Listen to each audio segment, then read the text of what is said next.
Hello, Beneseed dealers. My name is Kent Harrington from the United States, and I'm your advisor. The last year has brought enormous change in our global economy and in every country around the world. But we are going to have to face the fact that our path is going to be longer and more costly to be rid of the disease and its economic impact.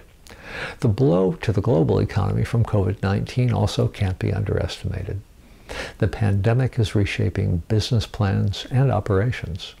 Here's some examples of changes that are underway. COVID's disruption has convinced many companies to redo their supply and manufacturing systems. Some are moving their facilities closer to home. Others are creating new, more diverse supplier relationships. That's not all. Because the pandemic has disrupted global supply chains, many businesses also are rethinking how they operate. For example, creating a just-in-case manufacturing systems to replace just-in-time. As for customers, companies are shifting from in-person to virtual customer relationships. 65% of U.S. firms that were surveyed recently said they're pushing their relationships in that direction. The service industries are going through a significant upheaval. The pandemic is changing as well as hurting the services sector. It's a major employer in the United States, and the effects of COVID are hitting many of its lower wage workers hard. Take restaurants, bars, hotels, entertainment sites, as well as the convention and business meeting organization business. They're struggling. Many of these are small businesses, and many are closing. By one estimate, some 10% of restaurants in the United States will go out of business because of COVID-19. Small retail stores also are suffering as customers stay home and increasingly shop online. Well, what about consumers? They're changing too. Many are adopting additional technology-oriented behavior. For example, they are increasingly using online payment systems and shifting to consuming entertainment at home. Same is true in their use of healthcare. That's a major industry in the States. Changes in how people work with their doctors are significant. Telemedicine rather than visits to the physician's office are becoming standard as part of healthcare delivery. The knock-on effects of all these changes are altering company strategies, changing investment decisions and corporate structures. For example, investment in office space is declining.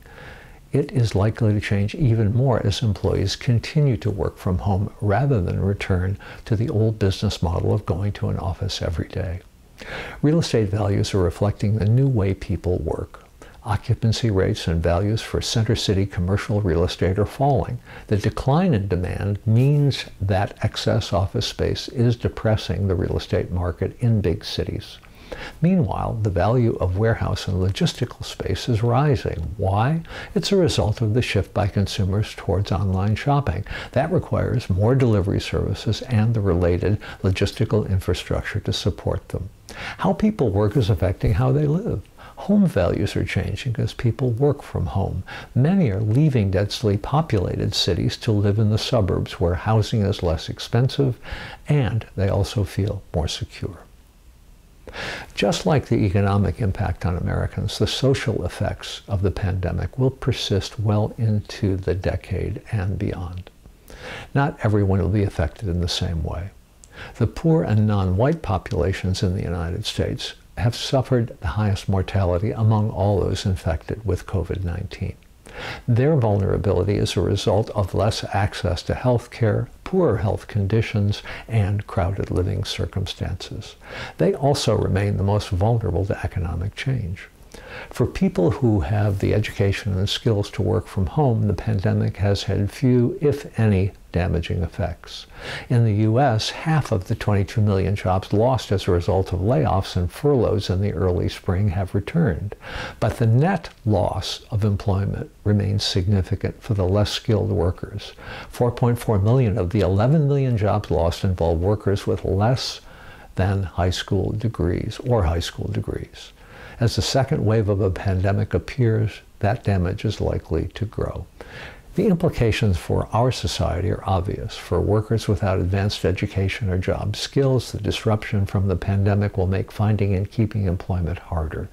Low-wage jobs also will remain the most vulnerable to future disruptions as the uneven recovery from the pandemic proceeds. And health-related vulnerabilities are likely to hurt these workers more as the disease persists. Whether people have access to technology is a growing social issue. Education is an example. As a result of the pandemic, many schools have adopted virtual classes requiring students to use digital devices to learn from home. But for less advantaged families, their access to internet connections as well as personal computers is limited. This is making it harder for their children to participate in a virtual school. Schools, of course, are trying to fix such problems, but the challenge for less advantaged families and their children is growing as children miss regular instruction, hurting their capability to learn and advance. In sum, the social as well as economic effects of the pandemic are contributing to divisions in American society. A rapid development and deployment of a vaccine and robust programs to stimulate the economy would lessen the impact. But even this scenario points to a long path to economic and public health recovery. This is a picture of the current situation in the United States for you to consider. Each country's experience and circumstances will determine how it emerges into the post-pandemic world. In Japan and elsewhere in Asia, where leaders have taken effective steps against the pandemic, the experience of successfully combating COVID-19 bodes well for the future. In Europe and the United States, history suggests more trouble ahead.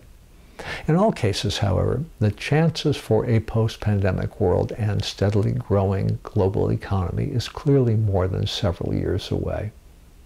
That's a perspective from the United States to consider as you look forward to 2021. In the meantime, I wish you, Beneseed dealers, good health and success.